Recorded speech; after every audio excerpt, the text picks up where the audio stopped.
মাত্র ৩ টাকা করে ১৬ থেকে ১৭ রকমের ভর্তা এবং সাথে ডিম ভাজা দিয়ে গরম ভাত খাওয়ার জন্য আজকে চলে গেছিলাম দিনাজপুর শহরের একটা ভর্তা ভাতের হোটেলে। এবং এটা হচ্ছে দিনাজপুরের ডায়াবেটিস হসপিটালের ওইদিকে খুব সাধারণ একটা হোটেল। এবং এখানে খাওয়া দাওয়া করার জন্য মানে এই ভর্তা ভাতটা খাওয়ার জন্য আপনাকে অবশ্যই ভোরবেলা আসতে হবে। আমরা যেমন 8:30টার দিকে গেছিলাম, পরের টাইমে নাকি এটা আর থাকে না, প্রচুর ভিড় হয়। তো এখানে প্রথমে গরম ভাত দেওয়া হবে, যেটার দাম হচ্ছে 15 টাকা। এবং এখানে স্টাফরাই বিভিন্ন ধরনের ভর্তা আপনার সামনে নিয়ে আসবে। প্রত্যেকটা ভর্তায় হচ্ছে 3 টাকা করে, আপনি যতগুলো খাবেন সেই পরিমাণ হচ্ছে আপনার এখানে বিল হবে।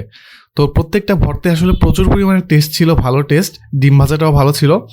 এখানে ভর্তাগুলো অনেস্টলি আলাদা আলাদাভাবে কোনটার কেমন টেস্ট এটা আসলে বোঝার টাইম পাইনি, একসাথে মিশিয়ে সবগুলো খাইছি, খুব ভালো লাগছে। এখানে যে টমেটোর ভর্তাটা আছে এইটা হচ্ছে সেকেন্ড টাইম নিছিলাম আরেকবার, এটা আমার কাছে খুব বেশি ভালো লাগছে আর কি। ওভারঅল প্রত্যেকটা খাবারই খুব ভালো ছিল। এবং এই ধরনের খাবার সচরাচর কিন্তু সাধারণভাবে পাওয়া যায় না, একটু এক্সেপশনাল ব্যাপারই। যদি ট্রাই করতে চান অবশ্যই করতে পারেন।